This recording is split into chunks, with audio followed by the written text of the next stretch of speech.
All right, it's time. Now we need to switch up a nice little switch up from Diddy. I've been trying to think of like what we could do with channel wise. So we got to look at the theory on if OJ is innocent. Now I've listened to this theory, and I think that it's a good probability, and it may seem crazy, but into the it's murders of very Earl possible. Brown Simpson and Ronald Lyle Goldman in Los Angeles on Sunday night, June 12, 1994. I'm a private investigator, and my expertise is homicide. I don't have the powers of arrest like the Los Angeles Police Department did. I don't have the powers of subpoena like the district attorney did. So what he's saying, he can't arrest nobody. I knew that when I entered this case, I would have to check and recheck all of my facts. But in addition to that, I would have to put together a team of experts in the field of pathology, psychiatry, forensics. I did just that. You will see them in this film. But you see, I possess one other thing. Intuitively, I have the ability to enter into the mind of a killer. Hold on, my boy was cooking. My boy is cooking. Just give him 1 sec. To enter into the mind of a killer. And he said that killer shit cold as fuck. Oh man, what a chat. All right. Shoo. In Los Angeles County, 1,810 homicides were committed in 1994. Damn, they were trying to hit the 2000s. Household names. June 13th, 1994. Officers Robert Rist and Miguel Terrazas arrive at 875 South Bundy to a grisly scene.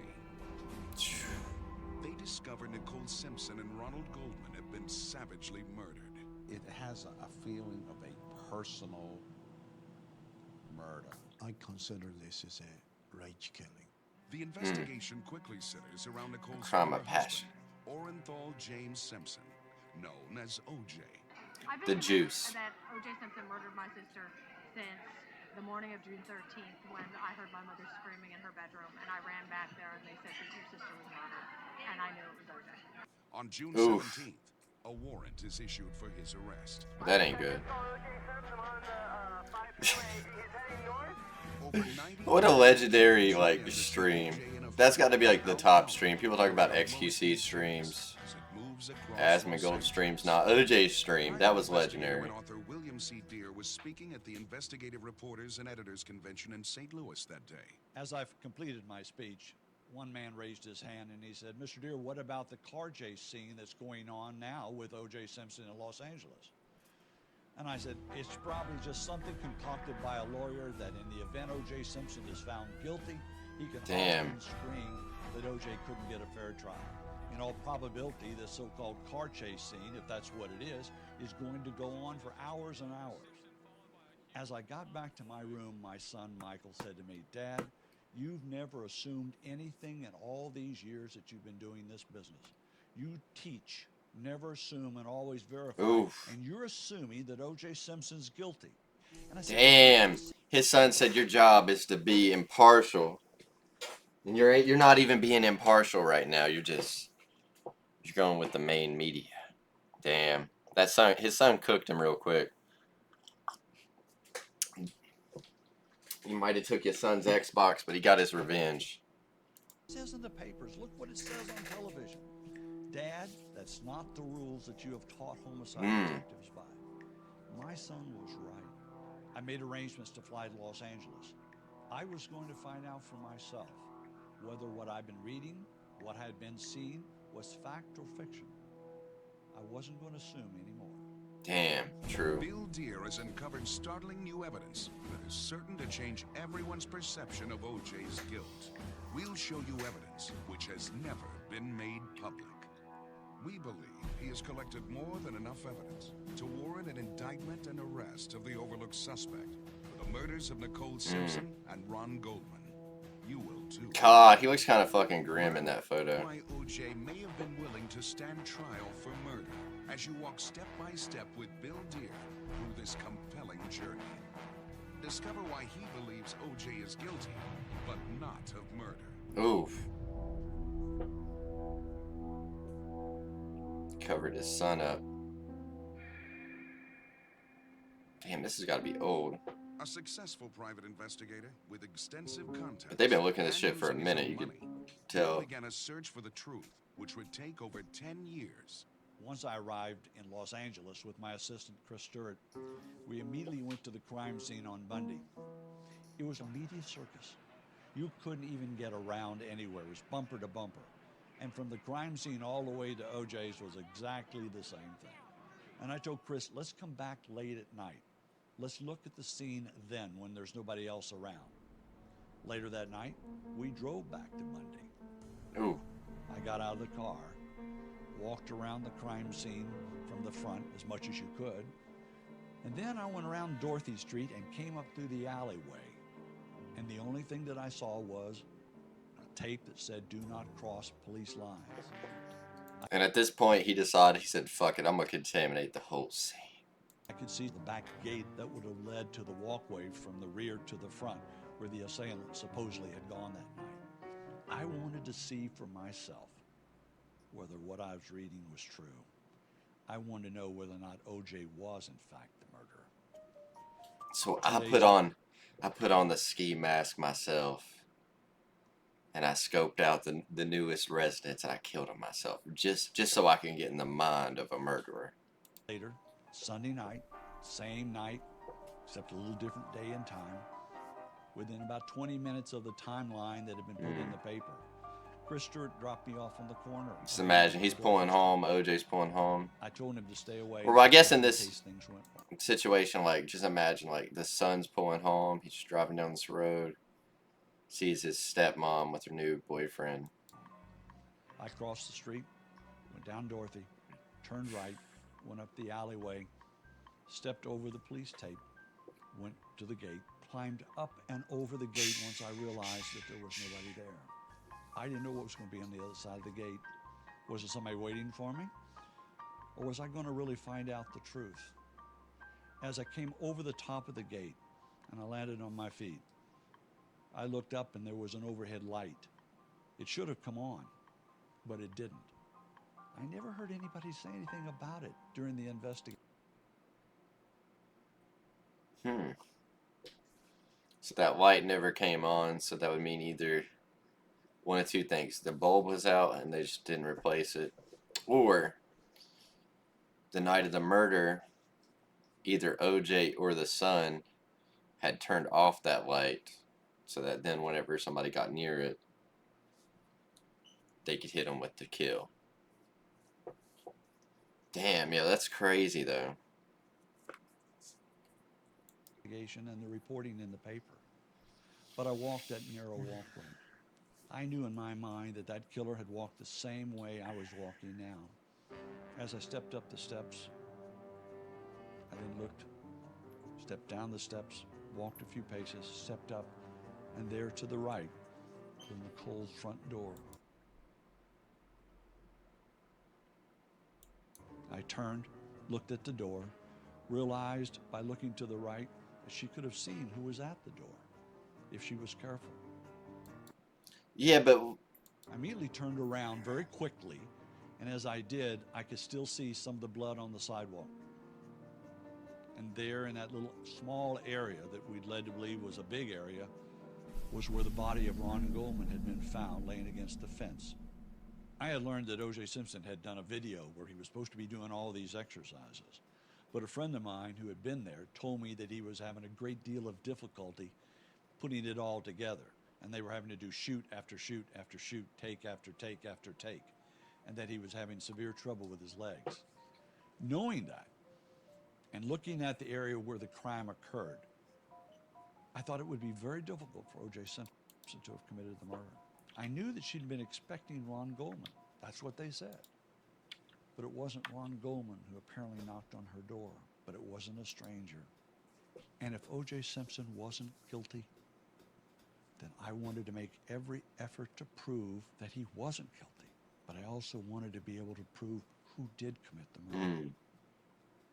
And I know in my mind, after all these years of this investigation, two crucial things.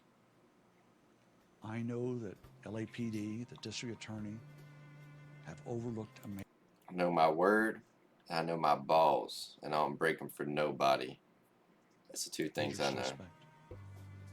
I'm thoroughly convinced that O.J. Simpson was at the crime scene, but after the murders. And I'm convinced that he knew all along, and has all along, known who the overlooked suspect was. And now you will. I've learned over the period of years to study a lot of law enforcement agencies around the country. I've been inducted in the Police Officers Hall of Fame as a private investigator.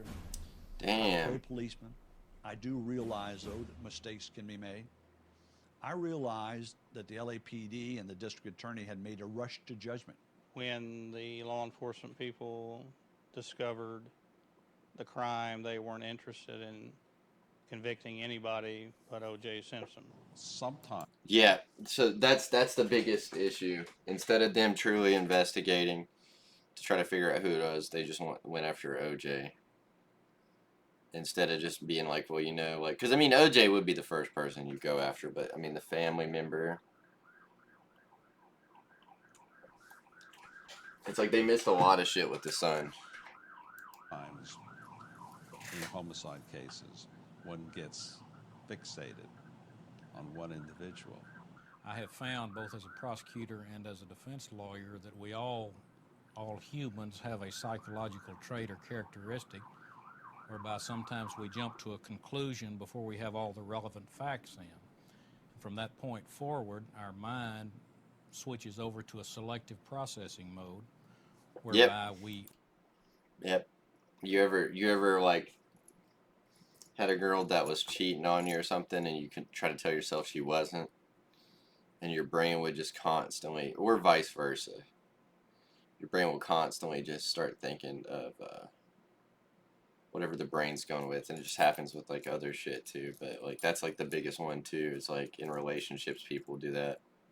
focus in on all of the evidence that supports the conclusion we've already reached, and we discount or totally disregard any evidence that is inconsistent with the conclusion we've already reached. Even if the investigation based on the LAPD led them initially to say OJ was a suspect because of finding the glove, what you want to do on a criminal investigation is eliminate any other possible suspects. You should have a universal pool of the suspect. Sure. Then do by process elimination. When you reach to a point you cannot eliminate anybody, then that's become a possible suspect. The Los Angeles Police Department and the district attorney concentrated on one person. I'm cooked. They led us to believe that no one else committed these murders but O.J. Simpson. I made up my mind in all probability that O.J. Simpson may not have been the murderer. I was going to have to look at all new suspects if I was right. So I went back to the room and I laid out on pad and pencil who they might be. I looked at A.C. Callen's name, Jason Simpson, O.J.'s oldest son, Marcus Allen. I went up to Brentwood. I stopped at the fire station, talked to a fireman. He told me about Nicole and how she used to come up to the fire station in these shorts, kind of short, very attractive, very friendly. And I thought, well, maybe a stalker. Maybe somebody had seen her and became infatuated with her. That's not unusual in Los Angeles. So that was another one I had to add to my list. I then heard about a man who said that he had been hired by OJ to stalk and to kill Nicole. Checked on that. Man from prison. Turned out to be nothing. It was quite some time later that I was finally able to clear A.C. Callings because he was at a birthday party at the time. Jason Simpson, according to the LAPD, had been given an airtight alibi that he was cooking in front of 200 people. Marcus Allen supposedly had gone to be with his fiancée. I found no one to tell me about any stalkers in the neighborhood. I wasn't sure if I was going in the right direction, but I wanted to check every single thing that I possibly could. Once I then looked at all these suspects, it came out to about 10. I realized that everybody had an alibi. I didn't have any more suspects. The only suspect was O.J. Simpson. It was frustrating for me at the time because I really believed in what I was doing. I decided I had done all I could, so I went out to dinner that night. And somebody had mentioned this restaurant called Jackson's in Beverly Hills. I knew that OJ's son, Jason, had worked there at one time. So made reservations. Myself, Chris Stewart, several others entered the restaurant. I said something to the maitre d'. How many people does this restaurant hold? Oh, between 80 and 90 if we're full and all the way out the back. I said, so this is relatively a small restaurant, catering to a small amount of people. Oh, yes. The maitre d' then introduced the waiter that night. His name was Carlos Ramos. He said, Carlos has been with us since the day the restaurant Jackson's opened. If you need to ask him anything, he'd be more than glad to help you. He introduced himself. And I said, well, Carlos, I said, I used to eat him quite often on Sunday nights, and y'all then closed abruptly. He said, I think it was the last of June or the 1st of July, due to business being so slow, he said, we just shut the restaurant down on Sunday nights totally. I was a busboy that time, Oof. or a food runner. It was So really he said quiet. he was working that Not a Sunday. lot of people. They weren't even open on Sundays. You know, we had some publicity here, and I said, what was that? He said, well, the Nicole Simpson, Ron Goldman murders. And I said, yes. He said, well, OJ's son used to be our sous chef. Because it was 2 chefs and him. So usually, you know, the sous chef stays on Sunday when the chefs are not there. Do you all shut your grill down early when business is slow? He said, oh, yes. On Sundays, I remember for sure we closed the kitchen at 9. By 9 o'clock, you know, kitchen was closed. That time we wouldn't get more people. He remembers Jason's girlfriend, Jennifer Green, coming in. When there was a slow night like that, she would come in and they were just right there on the either on the office or, you know, just there if he was not busy, you know, just talking. I said, did both Jennifer Green and Jason leave the restaurant together? Yes. And I said, how would they have left? Well, they were going out the back, got into his Jeep. My understanding, he said that Jennifer was using Jason's Jeep that night. Oh, so they both Went left. through the back and was there to pick him up. I said, well, what time do you think that Jason might have left? He said, oh, he thought for a moment. He says, well, I think it was around 9:30 because I thought I heard him say to Jennifer, I'm going to be a few more minutes, then we'll leave. So in other words, Jason left about 9:30 that night on Sunday, June 12th. Is that right? Yes. They always, usually the chefs or the cooks, they always leave first than us because they're done with serving the food, and yeah, they usually leave earlier. And he said, I think I left about 10:30. All of a sudden, I realized that if Jason Simpson had been given an airtight alibi, like the LAPD had said, Oof. that he was cooking in front of 200 people on the night of Sunday, June 12th, and that he did not leave the restaurant till 11 o'clock, somebody wasn't telling the truth.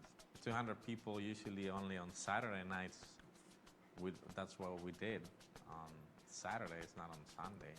If he stated that he was cooking for 200 people at 11 o'clock, it's impossible, not at 11 o'clock. Out of my 10 suspects that I had eliminated, one of those suspects now had been lifted out of the 10 and became very important to me. At that point, I needed to know if Jason Simpson had a reason to commit a murder. 2, we now know that he left the restaurant early that night.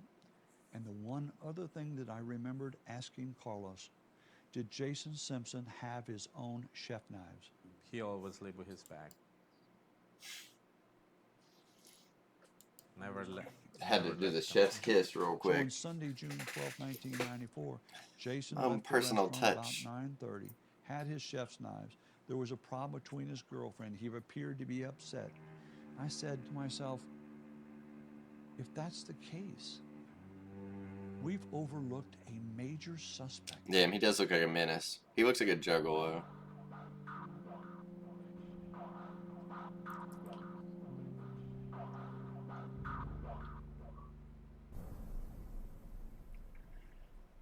I made plans now to thoroughly investigate Jason Simpson. Even though I had thought I had investigated him, I relied on the fact that LAPD said they had cleared him. Y'all didn't clear He shit. refused to cooperate and was represented by counsel. So he was never, in fact, interviewed. Over the many years as a private Yeah, like investigator, I've developed. one of the things about that I've read is the day that the murder happened, like OJ actually hired the lawyer for his son before he hired the lawyer for himself, which is A crazy. lot of source contacts. I've helped a lot of law enforcement people.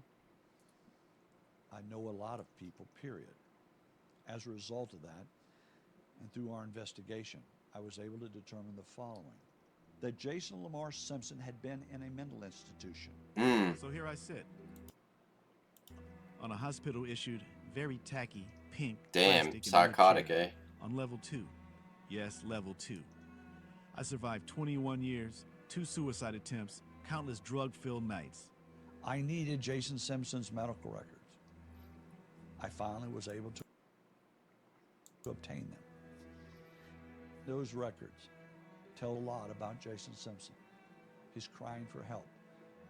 At 14, he experimented with drugs, had a seizure, and when admitted to the hospital, tested positive for cocaine. So cocaine, anger from a relationship, and then he comes home and then he sees his stepmom with another guy, and it snaps. And He experimented with LSD and mushrooms ooh, between the ages of 15 and 19. LSD and He was mushrooms. diagnosed with a seizure disorder, major depression, and abuse of drugs and alcohol. On the night of June 12, 1994, Sunday, Jason Lamar Simpson, the oldest son of O.J. Simpson, 24 years old, Damn. 5'11", 235 pounds, was actually on probation for allegedly assaulting his previous employer, Paul Goldberg, with a knife. Damn, so he be fucking with the knives, man. He like tried to attack somebody with a knife. Oh man. God damn. That's insane, man. That was a red flag for me. If he was arrested for a number of charges, pled to a lower charge, but one of the charges was assaulting his previous employer with a knife. Kind of fucking important. Jason Lamar Simpson had a temper. As a condition of his probation, Jason was ordered to undergo 25 sessions with psychologist Dr. Burton Katay. I just told you I thought he was too stupid to do it. His response was that Jason had an airtight alibi. Secondly, that Jason was too stupid or not smart enough to do this particular crime. It caused you great concern, didn't it? Yeah, it caused me a lot of concern, yeah. Well, I used to do therapy over the phone with him. Oh, really? Oh, I loved it. It was great. It was great, man. It was like, it was like the LAPD was like, hey, you gotta, I say, you make sure you see your therapist. Oh, okay. Hey, Hello there. Hello. Hey, bye. For a psychologist, this is my personal opinion, I felt he was a very gullible man. It's funny when you go to a therapist. You could just sit there and listen. You could even bullshit your way through a session. Nicole was good with those kids. She loved Jason. She would go out with Jason, and she goes, Jason, come on, let's go dance. She was a good stepmom. When she was living on Gretna Green, she paged me because of a peeping Tom. So I said, asking, well, what's going on? And she goes, well, I was in the kitchen and I could have swore someone was peeping through my window, and when I looked, they ran. And so I said, who do you think it was? She goes, well, I thought it was OJ. She said, but it looked like Jason. 3 attempted suicide. So is he peeping Tom at his stepmom? Damn. Homie been watching too many browsers. Where he cut his wrists and stabbed himself in the stomach. And he took an overdose of pills. God damn, yeah, he seemed psychotic enough to do it. I laugh at the idea of killing myself. Mere contemplation sends me in worlds and places so ludicrous. I often want to kick myself for the act of putting myself through the process. The end result being self-inflicted pain. No more, no less. I kill me. Some people who are extra angry are willing to be even angry at themselves and harm themselves. An instance that comes to mind in the records that I have reviewed with Jason Simpson is when he stabbed himself in the abdomen with a pair of scissors. It seems to me that self-injurious behavior or anger itself is just another expression of anger. just weeks prior to the murders, he had checked into Fair the Cedar observation. Sinai Hospital, telling the doctors that he was out of his medication Depakote and about to rage. Is this around that time? Depakote is a drug that is used to treat individuals who have seizure disorders, and it's also used in individuals who have what's called a bipolar disorder. And this would be an individual that would range from perhaps a depressed condition to a condition of mania or extreme, out of control kind of rage. If Jason Simpson was in a hospital 6 months before the murders of Nicole Simpson and Ron Goldman, his potential for violence is made higher simply by being at a psychiatric hospital. Yeah, I feel like that might amplify it. On the night of Sunday, June 12, 1994, And it's just like if Lee he's Reed, run out of that Raymond, medication. driving Jason's Jeep, came to Jackson's to pick him up at work. We also uncovered something that was extremely important. Just weeks prior to the murders of Nicole Simpson and Ron Goldman, Jennifer Green had been attacked by Jason Simpson. In fact, the article, front cover on National Enquirer, inside was statements made. OJ's son. Jennifer Green had said, "I thought he was going to choke me to death." Now, this was just 2 weeks prior to the murders of Nicole Simpson and Ron Goldman. According to Dee Dee, a former That is wild. 2 weeks prior. girlfriend, she had approached Jason on the night of his birthday, 94, to wish him a happy birthday. They'd gone together for several years. As she approached Jason, she went up and gave him a hug, a little kiss, and said, "Happy birthday, Jason." As she did, Jennifer Green, his girlfriend, became irate and said something derogatory toward Dee Dee.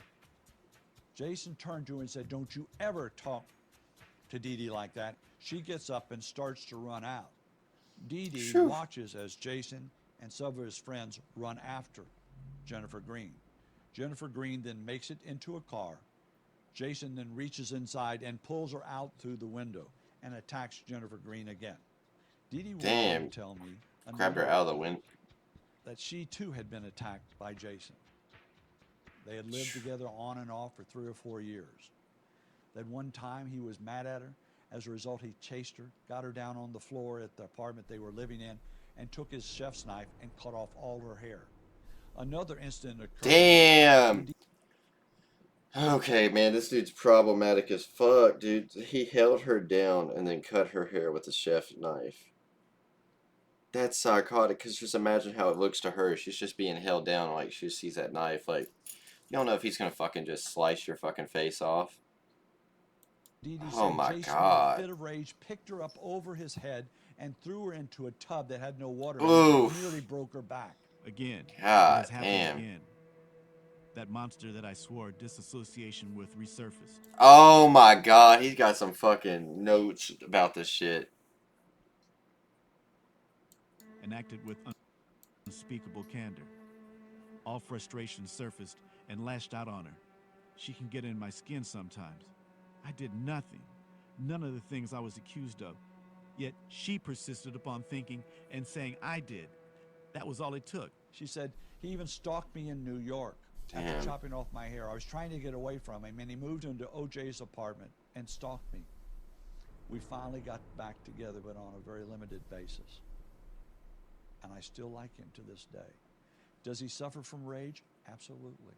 Does he have problems? Yes. Did I talk to him just prior to the murders of Nicole Simpson and Ron Goldman? Yes. He invited me over to his new apartment that he was living alone at. And I said, "Jason, are you still taking your Depakote to control your rage disorder and your bipolar situation?" He told me I quit taking that stuff. It was making me sick. All of a sudden in my mind, I realized that a person who suffers from a rage disorder or who's bipolar, who quits taking his medication to control that, can go off the deep end at any moment. One of the problems with discontinuing that kind of medication is that whatever the tendencies were before, they may return to an extreme degree when the medication is stopped. I also heard another fact, that when Jason The was demons about 10 come back. years old, he had a new sister. She was about 23 months old. Her name was Erin. His older sister, Arnell, was in the front of the house washing the car. Jason was supposed to be watching Erin, who was by the swimming pool. For some reason, Jason Simpson left the child alone. The child fell into the pool, was rushed to the hospital, but died. From that point on, Jason Simpson had developed some sort of problems. Learning that the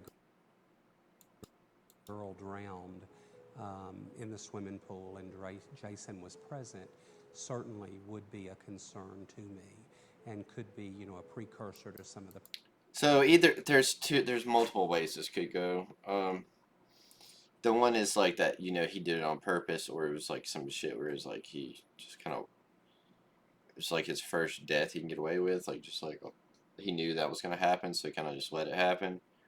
Or it's something that, you know, he didn't even do, but then it just fucked with his conscience later on. Problems that he's having. The triggering of major mental illnesses, that is to say, major depression, bipolar disorders, schizophrenic disorders, are triggered by awful events or events that produce trauma or post-traumatic stress disorder. All this was beginning to develop into a tremendous story about Jason Lamar Simpson. Yeah, he looks like a fucking demon. Dude, he's got that juggalo vibe to him with the fucking... Yeah, he looks like psychotic. If we knew about Jason's criminal record, we knew about his other problems, and now we knew about his medical records, we knew about his problems with his previous girlfriends, the interviews with Carlos Ramos, I wanted to put Jason Simpson kind of under a microscope.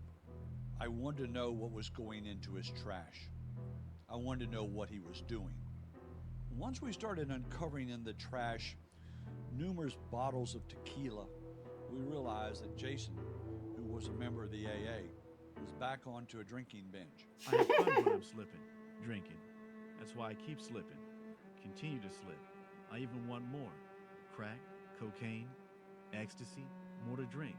Even my veins, for the first time ever, are beginning to hunger for anesthetic drugs. The records say that he took psilocybin. The records say that he took cocaine. The records say that he took hallucinogenic drugs, stimulant drugs, and depressant drugs. Any drugs that he would have been taking, their effects would have been multiplied by the Depakote. We also watched him as he rented movies time after time, would stay kind of to himself, locked up in his place in Venice Beach, California. It was a small bungalow, very inaccessible from the street until you passed two individual bungalows to go toward his in the back. All he had was his dog. He wasn't going anywhere. At that point, he had lost his job at a new restaurant where he had been hired to come in with a previous chef who had at one time been at Jackson's restaurant. As soon as the O.J. trial was over and O.J. was found not guilty, a civil trial was being prepared against O.J. Simpson.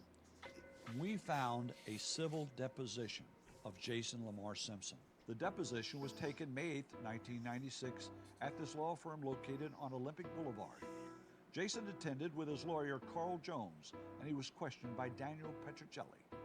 Also in attendance was Fred Goldman, father of Ron Goldman. To me, this was a difficult deposition to take because this is the son of the man whom my client and I believe murdered Ron Goldman. I saw his demeanor as very sad, almost in some way out of touch with it. In that deposition, it turned out that he admitted, Jason, that he had never been interviewed by the LAPD, Damn. the district attorney's office, or anyone else concerning the murders.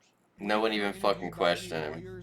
What a fumble. Retained by O.J. Simpson's criminal defense team? Never interviewed, no. They never asked you where you were on the night of June 12th or anything like that? I think maybe once. No, I don't think so. Well, yeah, I guess so. Were you interviewed by anybody else? Even if they didn't think he was the fucking person that did it, you would think they would try to get evidence from him that it was OJ. No. or the Los Angeles Police Department? No, sir. How could you clear somebody if you couldn't even interview them? But now we had it from Jason's own words. One new fact that emerged, insofar as I was concerned, was that the plans for the family to go to the recital, to go to dinner after the recital on June 12th, were made with Nicole and Jason on Friday or Saturday before the murder. And the plan was to go to Jackson's for dinner. This was going to be the first time that Jason had ever cooked for the family at a restaurant. So he was. I was expecting whoever to. This is a big moment, I guess. He was just wanting, I guess, just Including your father, right? the whole family. Including Sydney, right? Oh, absolutely. Including Justin, right? Yes. Including Nicole, right? Yeah. And Nicole's family, right? I didn't know parts of Nicole's family. I didn't know who was coming. You knew Lou and Judy were coming, right? Yeah, I knew those two were. But something happened that night. Okay. Let's go back to the telephone call that you had with Nicole on June 12th. Who called whom? I don't remember. I probably called her, though, I would think, just to find out exactly how many people were coming. You know, that whole thing. I think I did call her, actually, to find out exactly how many people, if they wanted to, like, you know, a fixed menu. What time do you think you guys are going to be there? Tell me what she said after you called her. She said she didn't think that they were going to be swinging by Jackson's because it was just too expensive. And the kids, by the time they got way out there, they were going to be all restless. And by the, you know, we're just going to have dinner up the street. I mean, she went to Mezzaluna all the time, so it was just easier for her. I figured, okay, fine, go. I was kind of hurt. Could it have been, based on the deposition, that she failed to call him? And he was embarrassed at Jackson's, anticipating the whole family's going to come. And then just got embarrassed. Everybody just fucking. And I'm going to get to show off my talents. And I said, why don't you guys come into the restaurant? And she thought it was a great idea. So we were getting all excited about her coming to the restaurant, or the kids coming to the restaurant, the whole family coming to the restaurant. I was excited because I didn't want to have to miss another recital. And like I said, I felt like finally, you know, I'd be able to take care of everything. It turned out that Mezzaluna, Damn. where she ended up that night, was no more difference in price than Jackson's restaurant. Now, early on, prior to the dinner and prior to this deposition, the one thing that sticks out in my mind is that OJ that night, early on in the evening, along with Nicole and the whole family, attended Sydney, that's OJ's youngest daughter, recital.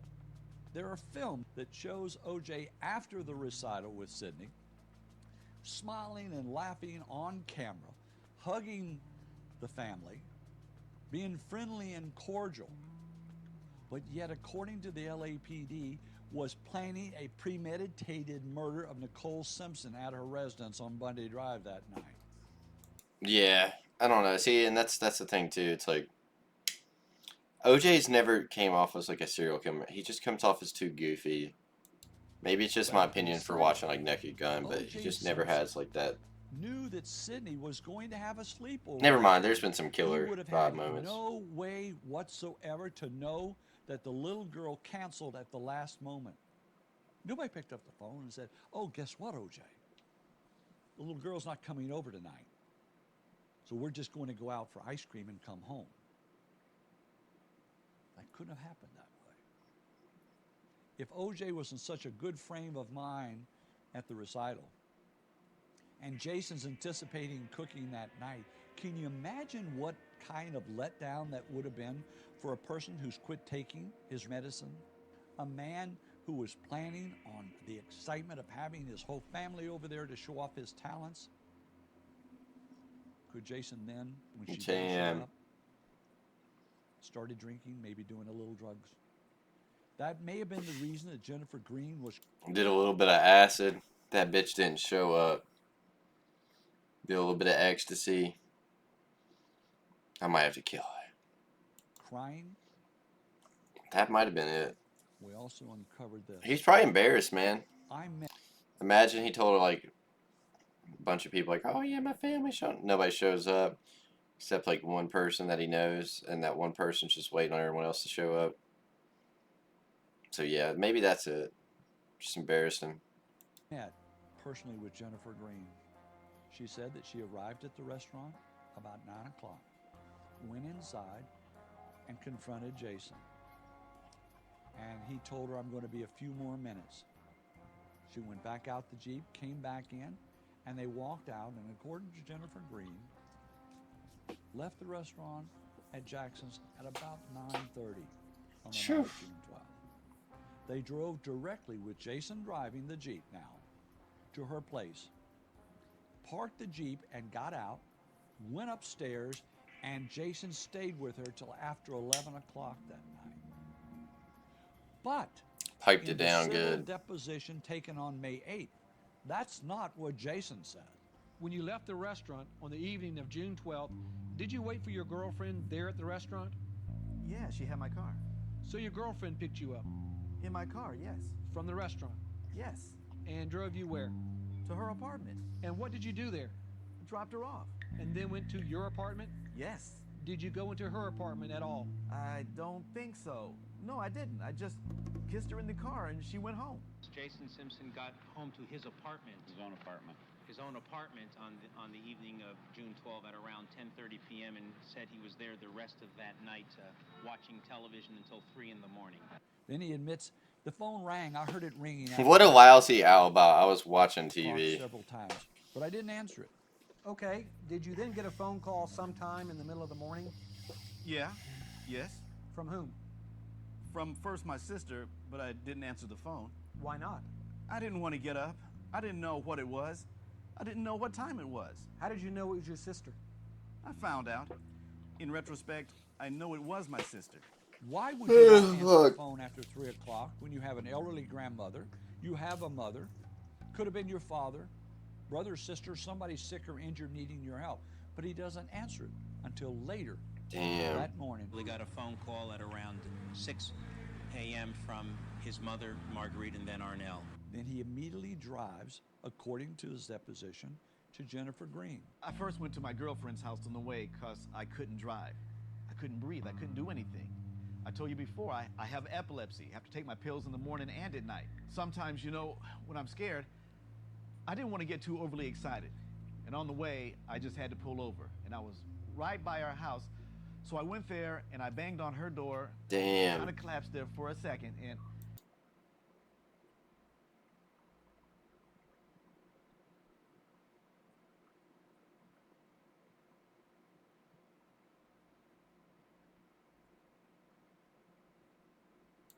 no more than 5 minutes, and said, I gotta go get Arnell. So I went to the house, Rockingham. What did he say to Jennifer Green? Did he ask Jennifer Green to give him an alibi? And then from there, he went on over to the house. Those are all red flags as an investigator.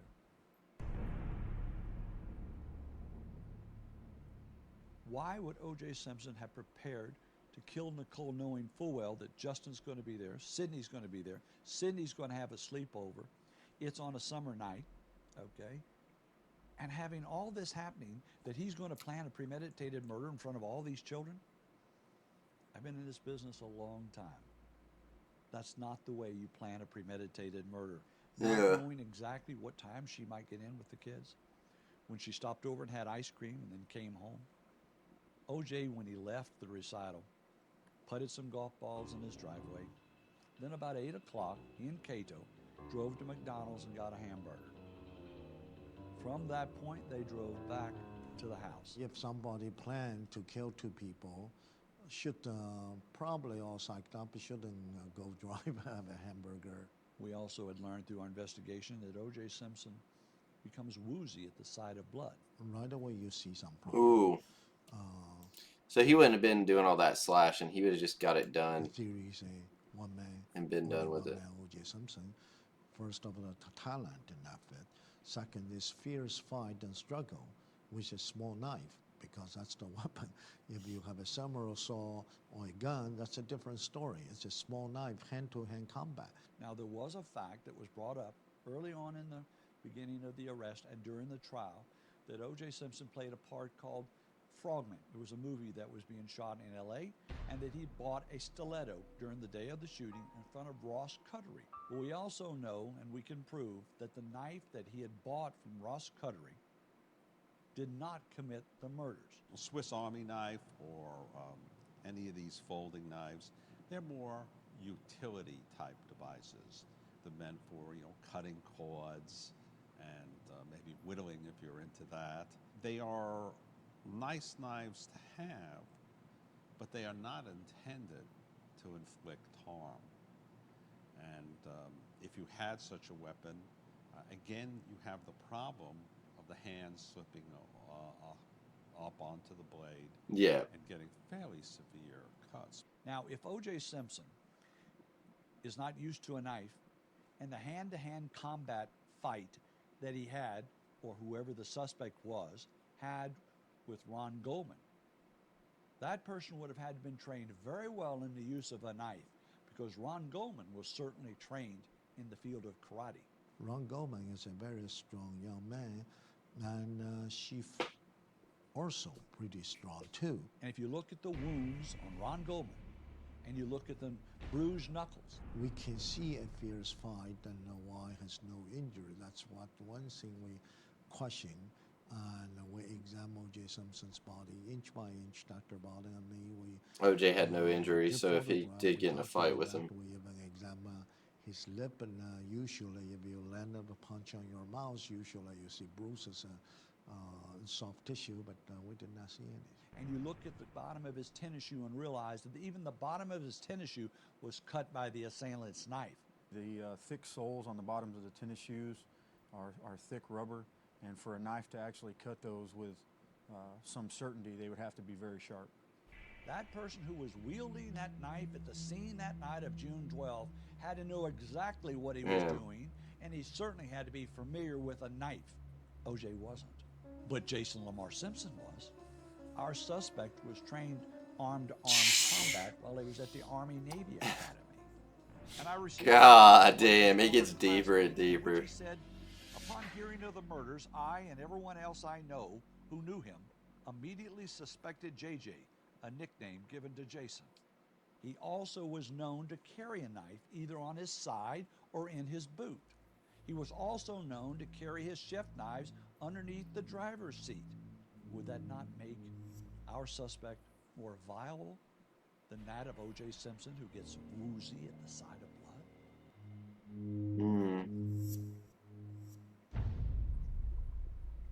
If, according to Jason's deposition, Nicole Simpson did not show up at the restaurant and he was embarrassed, 2, he wasn't taking his medication, 3, we know he has a rage disorder, 4, we know that he does not like women to lie to him. That is still psychotic. He fucking held her down and cut her hair with a knife. He possibly could have taken Jennifer Green, argued with her a little, dropped her off, and in the 15 minutes it takes to go from her place or from Jackson's to Nicole's, he's getting madder and madder. As he pulls in the alleyway, there he sees Nicole's black Cherokee parked. He pulls beside it and gets out. As he comes through the back gate and approaches a door, he knocks on that door. Nicole thinks it's Ron Goldman. She opens the door, and standing there is Jason Lamar Simpson, and he's certainly not in a good frame of mind. And they may have gotten into a heated argument. And at that time, the verbal argument and the abusive language that may have transferred from one to the other caused Jason to lose it, with Nicole then slapping Jason, and the rage sets in. They hear the gate open. He reaches for the knife and comes out to attack Nicole and comes down on the top of her head. She slumps unconsciously to the pavement, lying on her side. And all of a sudden, Ron Goldman hears what's going on. And he runs toward him, and next thing you know, he's pinned into an area. He has no knife. He has no way of defending himself. So he goes into the posture of karate, kicking up his foot and saying the words, hey, hey, hey, that were introduced by a witness in the trial. The hey, hey, hey would have been a great distraction technique to draw attention away from Nicole and bring it to Ron. I think then he approached and got closer to the threat, again trying to protect Nicole. Repeatedly, Goldman hits the assailant over and over, and that counts for the red marks on his knuckles. And once Ron Goldman has sustained nearly 27 stab wounds, he falls down, either dead or dying. And by this time, Nicole Simpson, who is not dead, not seriously hurt, is starting to come to, and the rage has set in to such a degree that the assailant feels in his own mind that he has no choice whatsoever but to kill Nicole. So that's when he puts his foot on her back, pulls her hair back, and cuts her throat 3 times with the same knife, nearly decapitating her, dropping her God body, damn. running out. And then as he does, the bipolar or rage disorder starts to dissipate. And he realizes, oh my God, what have I done? What have I done? That would be a wild feeling, man. Imagine going through that much anger and just killing fucking your stepmom and her boyfriend. And then like 5 minutes out there, like almost like a post-nut clarity. You're just sitting there and you're like, and there's just a fucking dead body. That's insane to me, dude. Investigator, I can picture it as Jason pulls out from Nicole Simpson's Just went through a driveway after manic the fucking murders. episode. There were things going over in his mind. He had to make it back to Jackson's restaurant. He had to get rid of these bloody clothes. He had to pull his old time card and replace it with a new one. But more importantly than anything, the critical factor for Jason at this point would have been to call his dad. I need my dad. He'll know what to do. OJ learned that Jason was at Nicole's and sped over in his white Bronco. He realizes how critical this could be. He also knows full well about his son, Jason. Why? Because he knows that Jason has been taking this medication Damn. to control the rage disorder, because he's been paying for it at Brent Air Pharmacy for years. He couldn't pick up the phone and call the police. He didn't want to implicate his son, but he had to know because he had 2 children there. He had Nicole there. It was a love-hate relationship between the two. So OJ leaves the house, takes a pair of gloves, and puts on the oldest pair of shoes that he doesn't like, rushes there, and as he pulls in, there's the black Cherokee. He parks beside it, gets out very quickly, runs through from the back. As he does, he sees Nicole lying there in a fetal position. He pulls off one of the gloves. It's dark. He hears no conversation, no noise. The kids must still be asleep. He bends down to check her pulse, and as he does, her head turns one way and the body the other, and he drops it in a state of shock. Oh, He rolls fuck. to the next level on the step, and as he looks up, there's Ron Goldman with his eyes wide open, full of blood all over him, staring at him. He drops the glove and runs back to his vehicle, gets into the Bronco, and pulls out and en route back to Rocky. Damn, he just hit fucking. Hits Jill Shively. Did the race like San TK. Vicente and Bundy, where she swore that she saw OJ, and he was alone in the vehicle. Once he arrives back at Rockingham, he sees the limousine parked out front. So he pulls around to the side, jumps out, and realizing he only has seconds to get in and to get out. If he misses that flight and they find the body, he is going to be the major suspect in the murders of Nicole Simpson and Ron Goldman. He jumps over the back gate, losing his balance and striking the rear of the bungalow as he ducks down underneath the AC unit and runs across the driveway and seen by Alan Parks, the limo driver.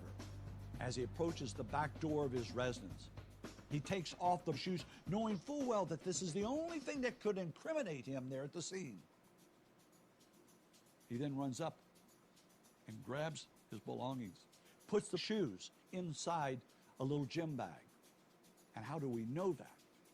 Because when OJ came out and they loaded up the limousine, Cato Kalin and Alan Parkson, he wouldn't let them touch this little gym bag. But when he arrives at the airport, according to the people at American Airlines, he didn't have this little bag. But the one thing that Alan Parks did say was that as they're leaving OJ's telling them, we're late, we need to hurry and get there. He says, it's awful hot back here. He turns his body and rolls down the window as they're driving. In my mind, out went the bag containing the Bruno Magli shoes, the only piece of evidence other than the glove by the window at the back.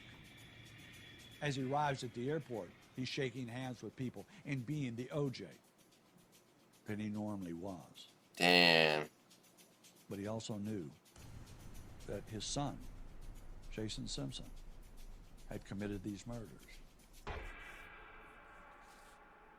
Yeah, this is where it gets If weird. O.J. had fought with Ron Goldman, he'd had blood all over him.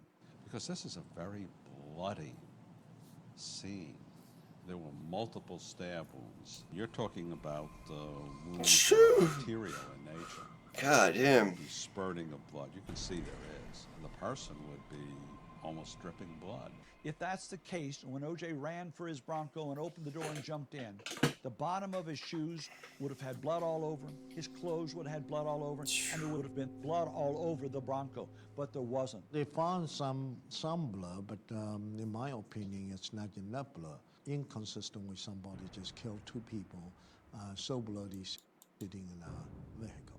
The amount of blood that was found in that Bronco and the few spots that were found could fit on my thumbnail. If you're struggling with an individual and blood is dripping to the ground, you would expect the soles of the shoes to be almost blood-soaked. I have documentation of the scene.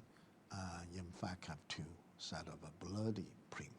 Not only 2 set of print, bloody print. There was no blood on the brake and no blood on the accelerator. How in the world could O.J. Simpson have fought with Ron Goldman and moved his feet around in the blood and not transfer it to the brake or to the accelerator? Damn, that is He crazy. did not That's wild. drive the Bronco, but prosecution have a theory he was Unless he swapped the so shoes. he change and at the scene and get rid of the bloody clothing, then drive the Bronco. Of course, you have a very short timeline. You really don't have time to spend more time to change. When Marshall Clark made that statement that the Bronco was full of blood, that was an untruth by Marshall Clark.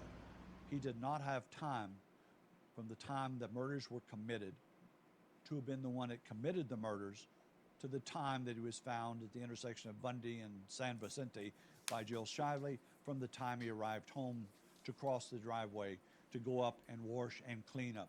On the foyer, police found 3 drops of blood. And, 3 drops of blood. We went there, we found additional 2 drops, so total about 5 drops of vertical blood drops. But the carpet, the front foyer, I'm guessing, staircase, upstairs, all wall to wall. It's a kind of white, off-white type of colors carpet. Those carpet, you can't hide any blood stain.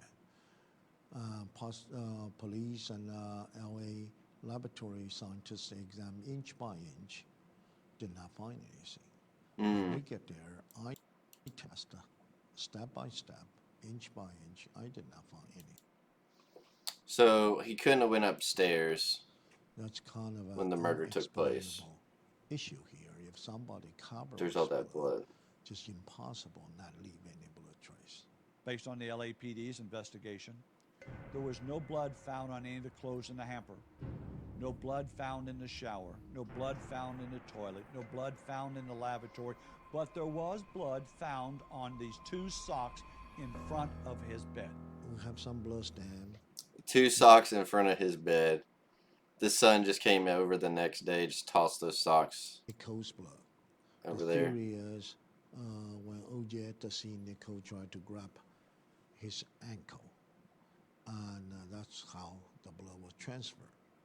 However, if you wear socks, somebody grab your ankle, you should find both sides, outside and inside. The shoe too, yeah. If you have sufficient blood, or you just found outside have blood.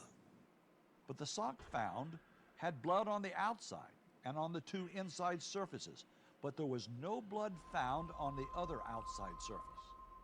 If somebody have a foot inside, how the blood got transferred from here to that side without leaving anything, it's kind of a very interesting Somebody adding up. We also know that the blood that was found on the socks contained EDTA, which could only come from a vial of blood. Dr. Reeder examined what the original data he noticed have EDTA. Subsequently, many other experts in the field, they all agree with him. A reference sample was taken from another portion of that sock. That was negative. So it wasn't contamination from the sock itself. but it was in the blood that is found on there, in my opinion. And that the blood that is found on there was not blood that had dripped from somebody on there, but that it came from a container that had the preservative EDTA in it. I would hope that there was a reasonable explanation for the detection of EDTA on the sock, and that it had nothing to do with planting of any evidence. We also know that when O.J. was picked up on June 13th after coming back from a flight to Chicago, that he was taken by Van Etter and Lang to the jail. Phew. There, in front of Detective Van Etter, a vial of blood was drawn. We know that the vial contained 8 cc's of blood. We know that the blood that was inside the vial was shook by thanoporitis, and it contained EDTA to preserve O.J.'s blood. We know that thanoporitis was told to give it to Detective Van Etter, which he did. Van Etter put it in his pocket. What the fuck? Van Etter returned the blood to the crime scene expert later that afternoon. It only contained 6.5 cc's of blood. That means it's minus 1.5. What happened to that 1.5? If Jason Simpson had been the Swapped one that him. fought with Ron Goldman and not O.J., he would have been covered in blood. If that's the case, he then had to go back to Jackson's restaurant to change clothes. He knew that if he took off his bloody clothes that he'd worked in as a chef, nobody would be suspicious of it once it was placed in the hamper, which is normally picked up on Monday. We'll have all the bags of tablecloths, napkins. That's and wild. the Killed aprons somebody and the then threw chef's it in with the regular aprons. jackets. And they'll put them all together in the back room, and they'll pick them up on Monday. But another crucial point would have been that if that was the case, Jason would have had to obtain his time card. Jackson's restaurant is a restaurant that you time in and time out by a time clock. Jason would have had to obtain his time card and alter it in some way. But there was no way for us to know because Alan Ladd Jackson was not going to cooperate with us. I don't think it's gonna be that hard to Everybody fucking. at this point in my investigation was trying to protect Jason Simpson. Even OJ. As my surveillance of Jason had And that would make more sense about like fucking OJ's nonchalant. Like it's not really that he's like he did it or anything. It's just that like he can't really like he kind of like almost where the trial's already happened. It's better off that he just kind of fucking pretends to be the villain than to bring more awareness to the case, which could potentially lead to his son getting arrested. at his home in Venice Beach, grind to a close. Just So before I think he Christmas plays into it a lot. of 2000, at the bottom of his trash, rolled up in a ball, I found a note. Oh my Jason fucking sent god. to Dallas and had a handwriting expert compare that to writings that I had obtained on Jason. I was told that the note had in fact been written by Jason Simpson. After a lot of wrestling, working at it, this is what we were able to come up with. Dear Jason, there are 3 of us here that I know about. I want solace. Work with solace. Now I am a failure. I cannot do anything right. I cannot learn from it all. I cannot remember. Alcohol. Alcohol is the root of all my shortcomings. I know I'm a good guy somewhere, but I cannot find it. My innocence is lost. My eagerness is gone most of all. And most, my will and integrity absent. I do not know what to do. No, I do know what to do, but I don't have the will to do it. In short, I'm fucked. Oh yeah. Plans, but In now short, what? I'm fucked. I like An that. exercise, the simplest deed, sober. Walking on broken glass. There's a lot of frustration showing in that handwriting. Sounds like it comes from a heart that's really hurting. I had what I felt was another piece of crucial investigative fact. I had come as far as I could at this point. I felt that I had enough to release But when I tried to release the information to the district attorney in Los Angeles, he wasn't interested. I received a letter from the DA's office which stated, because you failed to reveal any new information, it does not appear that a meeting is warranted at this time. I then tried Dude, to this dude arrange a dug up. meeting with the California Attorney General's office, and their response was, such a meeting would be premature.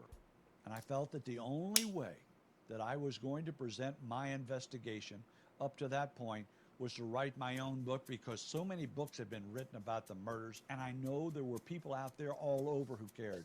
So I wrote and finished my book and released it. The reviews Damn. came out excellent.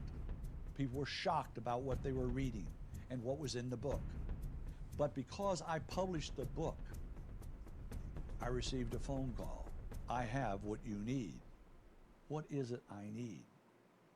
I have Jason Simpson time card for the night of June 12th, 1994.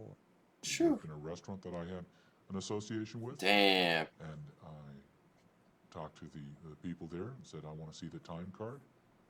The time card was brought to me. I didn't go to the restaurant to get it. I made a copy of that time card, and it was something that crossed my mind at the time. I flew to Los Angeles and met this man, who was a silent partner at Jackson's restaurant at the time, who also suspected the day after the murders of Nicole Simpson and Ron Goldman that Jason Lamar Simpson should have been considered the major suspect. I'm a Christian, and I don't want to be judge or jury of anyone, but yeah, I have concerns. Did the Los Angeles Police Department ever contact you or a member of the staff there, or did you have to make a concentrated effort to get them to do anything? We had to make a concentrated effort to get them to do something. I made that concentrated effort, and it was probably not until June or July. It was probably end of July. There was a call placed, and two detectives came out and met me. And one of them was Ito. I remember that because later on, the Judge Ito that was involved in the case.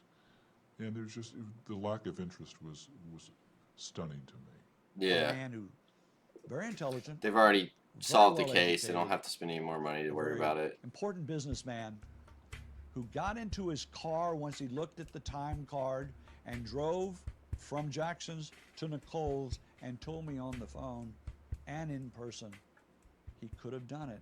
The time is there. And according to the copy that he gave me, Jason Simpson on June 12th checked in at 2:30 and checked out at 10:30 p.m. when I finally received this copy and read it and laid it down. Later that night, I woke up and suddenly realized that both that gentleman and I had looked at the time card wrong. When did you leave work? I think it was around 10:30. Did you punch out? Yeah. When I looked at what I had been faxed, the day of June 12th had been penciled in, not time clocked in, penciled in. Jackson's had a working time clock, and yet the time card that we were looking at had been altered. On the day Damn. or date column, there is not a Sunday that's printed from a time clock, and it's all handwritten. And it was signed in, signed out in pencil, initialed by Jason Lamar Simpson.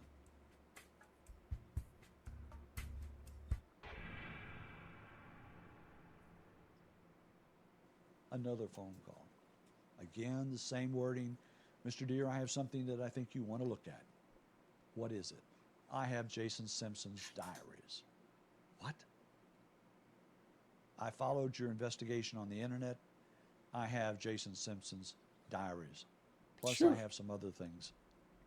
And I said, how do you know it's Jason's? It says Jason. I said, photocopy me a couple of pages that you think are important. Fax them to me and let my handwriting analysis expert compare them. I compared the known writing to this document and was able to determine that this was definitely Jason Simpson's handwriting. One of them describes, I am tired of being Dr. Jekyll, Mr. Hyde. I do not want to play Jekyll. I'm tired of being Dr. Jekyll, You say Mr. Hyde. famous God last damn. words to find the heart of a man. I made my bed. I must lie in it. It is not too late for this young gun. Now Jason was admitting he's tired of playing Dr. Jekyll, Mr. Hyde. What it could be is an individual who has Hiding a secret. who moves from being so angry and so violent and doing things that later, when he's in the other part of himself, he cannot hardly believe and can't stomach and can't stand. And in the second piece of paper, it said, "It's the year of the knife for me." A knife cuts The year away of the parts knife. of something not needed. This is the year of the knife for me. That was important. Oh This my was Jason God, Simpson that's him talking about killing fucking Nicole. The year of the knife, cutting off things that aren't important to me. I flew to Los Angeles and met the man who had bought these items from a storage facility that had been purchased by a friend of his. In that facility, there was only a box. A lot of cooking magazines, a lot of documents and personal booklets and diaries, stuff to that effect. Some personal belongings, some clothing. Yeah, this story gets weird. That box contained 3 notebooks, which were diaries written by Jason Lamar Simpson. But also in that box were a series of photographs. When you look at the photographs and keep in mind that one other crucial piece of evidence that was found at the crime scene beside the glove was a knit cap, or what everybody in the Navy describes as a watch cap. It doesn't fit. If it doesn't fit, you must acquit. There in front of me is Jason Lamar Simpson lying in bed with his arm around his dog, wearing a knit cap similar to the one that was found at the crime scene on Bundy. Then I looked at the date at the bottom of that picture, and it was taken prior to the murders of Nicole Simpson and Ron Goldman. All the hair fiber evidence went to FBI. Subsequently, I did re-exam. I remember some of the hair is inconsistent with O.J. Simpson. Other pictures where he's wearing a different colored watch cap has a date after the murders of Nicole Simpson and Ron Goldman. But nowhere whatsoever did we ever find a picture of O.J. Simpson wearing a watch cap. But we found numerous photographs of Jason wearing a knit cap. Damn.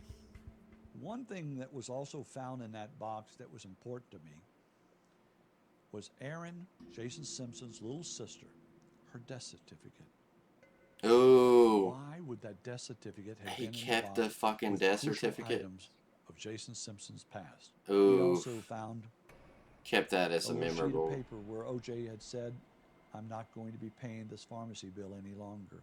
And one other thing, an envelope from the district attorney's office addressed to Jason Simpson's lawyer that had been hired by O.J. the day after the murders to represent Jason, asking for Jason Simpson to furnish them all his medical records.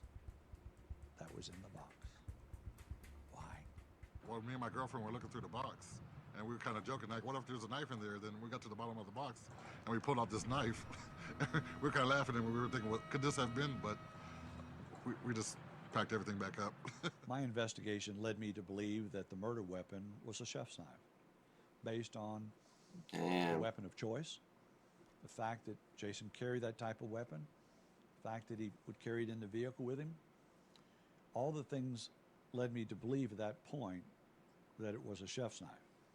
When I released the book, Brian Douglas, the man I ended up buying all these items from, that had bought it from a man at the storage facility, would have had no knowledge that the knife in the box could have been the murder weapon. So we had had no reason to go out and buy a knife and put it in a box to make it look good. A boot knife like this, double edge, is basically a stabbing type instrument. Obviously you could cut a line with it, but it is not designed for it. It's a boot knife. It has a clip to be worn on the boot, or you can use it as a belt knife. It's what's considered a survival type knife. A boot knife is, it's designed double edge, sharp on both sides, basically for stabbing and cutting, but not slicing particularly. We then took it to Dr. Vincent DeMaio in San Antonio, Texas. This weapon could inflict all the cutting and stabbing wounds that are observed. And again, if you think about it, this is what this knife was designed for. This knife was designed to stab and cut people. That's its purpose. The base of the knife, the way it stood today in our possession, was indicative of the wound that was sustained by Nicole on the top of her head that was found during the autopsy. If you strike somebody on the head with sufficient force to lacerate That's crazy. the Just scalp, hit her the remember you're tearing scalp. it, you're not cutting it. A blunt force tears the scalp. If you hit someone with enough force to tear the scalp, then you can render them stunned, semi-conscious, or even unconscious. It's a murder weapon. It's a weapon, according to the experts, designed for one purpose: to cut and to kill. And it belonged to Jason Simpson. Another item that was found in the box was a card from his mother. It said, "I still love you too, forever, no matter what." I couldn't help but feel sorry for Jason Lamar Simpson at this point. As I looked at all the items that I found in the box and realized that this represented the life of Jason Simpson, the diaries, the knife, an envelope from the district attorney's office, the note from his mother, the death certificate from his little sister, it made me think of a young man that had been crying out for help. Sure. And didn't get it. Jason Simpson's life had come to an end. Shortly after the book came out and a big article appeared in the Observer, Jason Simpson abruptly moved out of his bungalow and moved down to Miami, Florida to be near his father. He gathered up all these personal belongings and put it at a facility called Public Storage into a box. Failed to pay the rent. It was sold at auction without anybody realizing what was contained in that box. That is now part of my investigation. Jason's Jeep. During our surveillance of Jason, That knife, and his though. residence in the bungalow there in Venice Beach, he would park his Jeep in front of the residence. When it would rain, he always had the top off, all the canvas covers removed. As soon as it was through raining, for whatever reason, he would come outside, put the covers back on, and zip it up. We were successful in purchasing Jason's Jeep, the Jeep he was driving on the night of June 12, 1994. Before we ever purchased the Jeep, we were able to photograph it without Jason's knowledge. The center console had been cut out like with a knife and a piece removed. We trucked it back to Dallas. We had it tested by a luminol expert, and it tested 7 hot spots in the Jeep. From 9 years ago, I would be surprised in an open vehicle like this if there were any detectable blood left. What we did and can tell you is this, that when we took the Jeep to Los Angeles for the filming, to do the reenactments of the crime, one night while it was parked, somebody poured about 5 gallons of water into the gas tank, trying to disable the vehicle.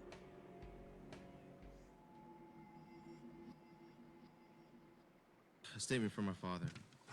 I am relieved that this part of the incredible nightmare that occurred on June 12, 1994 is over. My first obligation is to my young children, who will be raised the way that Nicole and I had always planned.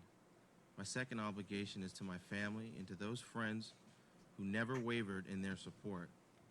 But when things have settled a bit, I will pursue, as my primary goal in life, the killer or killers who slaughtered Nicole and Mr. Goldman. I reminded Jason that on the day of his father's acquittal, he read a statement on O.J. Simpson's behalf saying that O.J. would be devoting his life's work to finding the real killer, and I asked Mr. Simpson what has been done to find the real killers, and he knew of nothing. On the day your father was acquitted, you read a statement saying that he was going to devote his life's work... Well, he already knows who the real killer is. He doesn't want the real killer arrested. Do you remember that? Yes. That's the issue. Okay. What has he done, to your knowledge, to find the real killer or killers? I have no idea. What have you done? What have I done? Yes. Did I pledge? I don't recall pledging anything to try to find out who did it. Have you done anything? No. Do you know whether O.J. Simpson has done anything? No, I don't know. Phew. Keep in mind that in an investigation, I wasn't there and neither were my associates. We have to take an investigation and work on it and try our very best to prove what occurred. It's not easy, but we hope that we're completely accurate. In November of 2005, We made what we thought was going to be our Dude, I'm final loving trip this to jam Los they be Angeles bumping. in this investigation. We asked if we could meet with the detective unit or any member of the Los Angeles Police Department. We had crucial information that we felt that they needed. They weren't interested. Instead of meeting with us, they sent us an email. The email was sent to one of our producers. The email said, O.J. Simpson committed a double murder. Charges were filed on him. A jury decided that O.J. was found not guilty. The case is closed. We have no further comments. I would certainly disagree with the position that he's taken on 2 points. One is his conclusion that O.J. Simpson committed a double murder. That may be his opinion, but a jury disagreed with him. Phew. Second thing is that the case is closed. Their case may be closed, but they could certainly reopen it if someone came forward with credible evidence that contradicted what the police department and the district attorney's office, the position that they'd taken earlier. Once I received that email from the LAPD, I fully realized they didn't care. Dude, yeah, that's what I'm saying. They solved the case. I also realized moved one on. important thing, that the only way that this case will ever come to a closure is by putting it on film and for you to look at it. Sure. This is 12 years of my life. I want closure to this case for the families of Nicole Simpson and Ron Goldman and to their friends. It gives me great concern, and it also gives me great closure because I believe what you've shared with me. Damn. It concerns me that if in fact you're right, then there is still a killer on the loose. Does your partner get violent when drinking? Is your partner able to empathize? Does your partner have a Jekyll and Hyde personality? Well, if you've answered these questions negatively, beware, because these are red flag warning signs. We asked Dr. William Flynn, who's an expert forensic psychologist, to review the records and information we had obtained on Jason Simpson. As part of his report, he completed a violence risk appraisal guide, or VRAG, on Jason. The VRAG is a tool used to predict the possibility of an individual committing violent acts in the future. Jason has so many risk factors out of these 12 that he has a higher risk of being violent again than 95% of incarcerated felons. His score plus 22 is at the 95th percentile. We have tried on several So he occasions definitely to probably killed him. contact persons involved in this case to go on camera and talk with us. They have refused. They include a certified letter to O.J. Simpson in Miami. He signed the certified receipt but has never replied to our request. A certified letter was sent to Jason Simpson. The letter was returned with Postal Service stating that Jason had moved and left no forwarding address. We tried the LAPD and they refused to sit down and talk with us. Christopher Darden No said one he gives a wanted to get fuck. They on with don't his care. life and to put the O.J. Simpson case behind him. They've Dee Dee moved Burnett on. talked to us and was very helpful in my investigation, but she refused to go on camera with us. The same was true with Jason's ex-girlfriend, Jennifer Green, who was with Jason on the night of the murders. We flew to New Jersey and tried to talk to Marsha Clark, who was the guest speaker at the Associated Licensed Detective Seminar, but she refused to answer my questions about Jason's connection to the case. We tried to interview Mark Furman. In an email reply, he said our only evidence that we had articulated was motive. He refused to go on camera. Paul Goldberg, who was the former owner and manager of the Revival Cafe, who was assaulted by Jason Simpson, he wanted $25,000 to appear on camera. Hell yeah, he said, fuck it, y'all gotta pay me. Tom Lang, Chad as fuck. He refused. In my 12-year Oh, investigation man. into the He murders said of pay Nicole up. Simpson and Ron Goldman, I found a great deal of evidence. And they But didn't to me, pay. there were certain things that stood out, such as the knit cap or watch cap that had been found at the Bundy Drive crime It's very scene weird. that we now have Jason Simpson wearing. The time card that we now know that Jason Simpson forged. His alibi, which it turned out he had none on the night of June 12th. The fact that he had been in a hospital with 3 attempted suicides. The fact that he had been in the psychiatric unit of St. John's Hospital. That is wild. The fact that Jason had checked into the Cedars-Sinai emergency room just months prior to the murders, saying to the attending physician, "I'm about to rage." His attack on Jennifer Green just weeks prior to the murders. This is wild. His attack on Dee Dee Burnett, his former girlfriend, and the fact that he told her just a couple of days prior to the murders that he'd quit taking his Depakote to control his rage disorder. His diaries, where he describes himself as Dr. Jekyll and Mr. Hyde, and it's the year of the knife. And another important factor, that Nicole Simpson did not show up for dinner, where he was the acting chef on the night of June 12th, 1994. And he had enough of that More shit. importantly than anything, the weapon that we found in Jason's personal belongings that has been described to us by experts as the possible murder weapon of Nicole Simpson and Ron Goldman. It's up to you. Damn, he's You're got the that jury. Do you believe I have sufficient souvenir. evidence to warrant a grand jury hearing into the murders of Nicole Simpson and Ronald Goldman? My name is Bill Deere, private investigator. This is good, man. I wonder if this site's still up. We'll have to go double check that sometime. I bet he was kind of hoping his dad got the guilty verdict, so then that way he knew he's off the hook.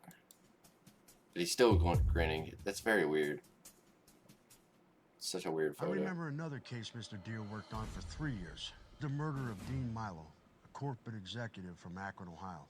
As a result of Mr. Deere's work, there were 11 arrests and convictions. The most ever for a single murder case in United States history. He was honored and inducted into the Police Officers Hall of Fame as a private investigator. I'd like to tell the murderer of Nicole Simpson and Ron Goldman one important fact. Bill Deere will never give up. Damn straight. He is the hunter, and you are the hunted. How do I know this? My name is David Harden. I was the hitman who shot and killed Dean Milo. As a result of Mr. Deere's... Damn, he got my ass locked up. I served 23 years and 1 month in prison for that crime. I know how it feels to be hunted by Bill Deere, and you will too. Oof. That's cold-blooded. Executive producer William C. Deere. I have to look into this shit, man. This shit is sick. The problem basically with this trial is favoritism. It became a show. Now that I hear all this stuff about Jason Lamar Simpson, I feel like there's definitely something fishy going on. The information that you put together certainly would have made him a prime suspect as far as I'm concerned. OJ's personality just wasn't the personality of someone who would kill in the way this was done. After what Mr. Deere said about everything, it makes you think. Gave you a lot of food for thought. If every case we spend the time like you spend, this case should be solved a long time ago. Sure. Alright, that's interesting. I think we might do another cold case or something, but yeah, I just want to switch it up from the Diddy. I'll probably do another Diddy video and then we'll go from there. Yeah, shout out J-List, shout out PlayAsia.